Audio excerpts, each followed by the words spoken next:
আপনি বলারও টাইম পাবেন না যে আপনি নির্দোষ। খুব মুশকিল না এগুলা। আল্লাহ মাফ করুক আমাদেরকে। এমন ভাবে দান করে যে বাম হাত জানে না ডান হাত কি দান করছে। 5 নাম্বার এমন ব্যক্তি যে এটা যুবক, এটাও যুবক, যাকে কোনো সুন্দরী নারী আহ্বান করছে জিনার জন্য, সুন্দরী উচ্চ বংশের নারী, যে আসো আমার সাথে জিনা করো। ওই ইউসুফ আলাইহিস সালামের মতো, মনে আছে? ইউসুফ আলাইহিস সালামের ঘটনা মনে আছে? আচ্ছা, কিন্তু সেই যুবক বলে, সেই ব্যক্তি বলে, ইন্নী আখাফুল্লাহ, আমি আল্লাহকে ভয় করি, আমি তোমার সাথে খারাপ কাজ করতে পারবো না।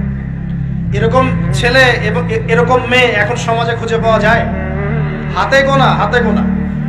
আপনি অনলাইন ঘাটাঘাটি করেন, গুগল করেন, ক্রস চেক করেন, দেখবেন বাংলাদেশের 25 বছরের কম বয়সী ছেলে আর মেয়েদের জেনার হার কত আপনি বের করে দেখেন। 25 বছরের কম যে যুব সমাজ আমাদের সামনে আছে, তাদের মধ্যে কত পার্সেন্ট যুবক এখন পর্যন্ত ফিজিক্যাল সম্পর্ক করেনি কারোর সাথে, আপনি খুঁজে বের করতে পারবেন। শুধু ছেলেদের ক্ষেত্রে এটা নয়, মেয়েদের ক্ষেত্রেও আছে। এই যে অনার্স লাইফ পার করার আগেই বহু মেয়ে সতীত্ব নষ্ট করে ফেলছে, বহু ছেলে সতীত্ব নষ্ট করে ফেলছে। কথাগুলো কি রাগ করছেন?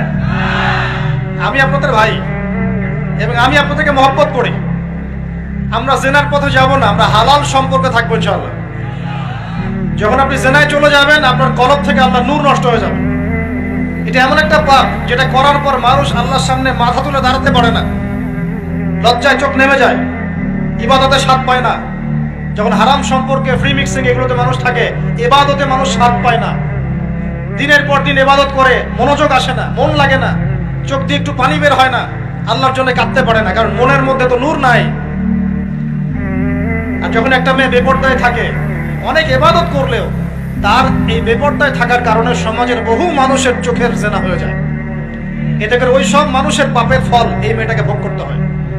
মানুষের চোখের বদনজর লাগে, ওই মেয়ে অসুস্থ হয়ে পড়ে, মানসিকভাবে, শারীরিকভাবে।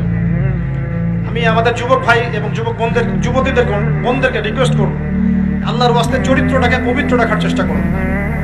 আল্লাহ পাক তৌফিক দান করবেন। এই যুবককে আল্লাহ পাক আরশের ছায়া দিবেন, যে একটা মেয়েকে পেয়েও আল্লাহর ভয় তাকে ভোগ করে নাই। আল্লাহ পাক এরকম যুবক ঘরে ঘরে তৈরি করুন।